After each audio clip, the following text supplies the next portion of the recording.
Thank you for joining me today. I'm Chad Dennis, Operations Manager for Reality Homes. I'm out here at a job site in beautiful Washington State. No rain. The goal of this video is to help walk you through the process of getting your job site ready. So what does site ready mean? Well, site ready means that your home is ready for a foundation to be poured. There are some requirements that have to be met and some mandatory meetings that have to occur between then and now. The very first meeting that you'll have with your project manager after your home goes into construction is the first stakeout. At the first stakeout, we have 3 major things that need to happen. Let's go over those. Okay, so I'm at a job site here that has been cleared. That is step 1 of the first stakeout process. You want to make sure that you clear all debris from the area that you're going to be building the home. Make sure that if you're purchasing land that has a pre-existing structure, that you remove that structure first before we begin the first stakeout. So the second step and second requirement for the first stakeout is to make sure that your property lines have been marked and strung. This is really important for the build. We want to make sure not only that we don't build the home on your neighbor's property, but that we meet all city and county setback requirements. So what is a setback? The setback requirement is the distance from your property line to where your home is. Some cases, if you're building in the city, you may have a very small setback, so this is really pivotal. In other cases, you may have acreage that you're building on. It's still important to identify your property lines, but in those cases, your setback requirements should be easy to meet. And the last and final requirement, at the time of the first stakeout, your project manager is going to come through here and stake out the job site with you. It is important that you guys go over all the paperwork and set proper expectations for the build. This is a mandatory meeting. Please allow for at least an hour to 2 hours.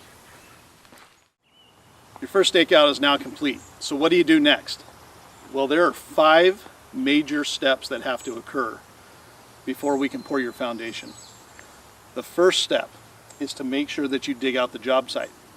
Your project manager and you will meet at your first stakeout and put stakes in the ground. What we ask is that the excavator digs out 4 foot wider than what has been staked. As you can see in this case, the homeowner has his stakes and he has actually done a string line for where the home is going to sit. Then he has excavator excavate 4 feet wider than what is marked. That is due to safety requirements, and that is also to make sure that if the home needs to move a little bit, that we have ample room to do so. Step 2 is to provide an all-weather driveway. Well, what does all-weather driveway mean? All-weather refers to the ability to drive on this driveway 365 days of the year, no matter if it rains or snows. We want to make sure that it's safe for our large semi-trucks to actually come onto your property. In this case, the driveway needs to be 15 feet wide and at least 16 feet in height.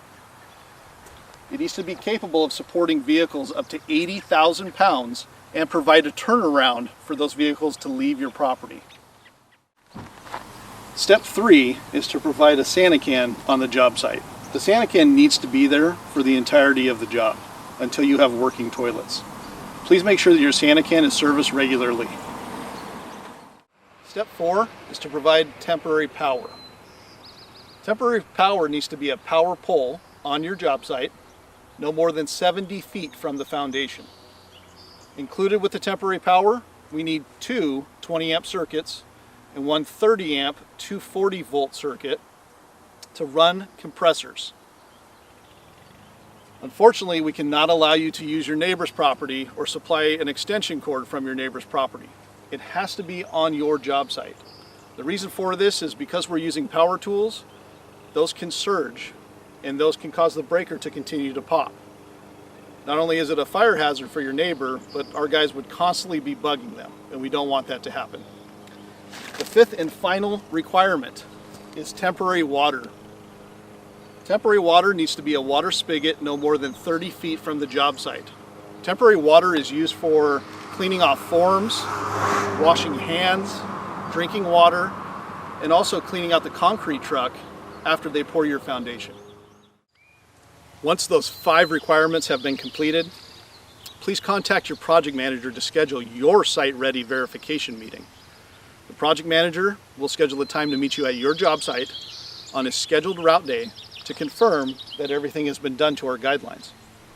Once he confirms, he'll contact the construction coordinator and schedule for your foundation to start.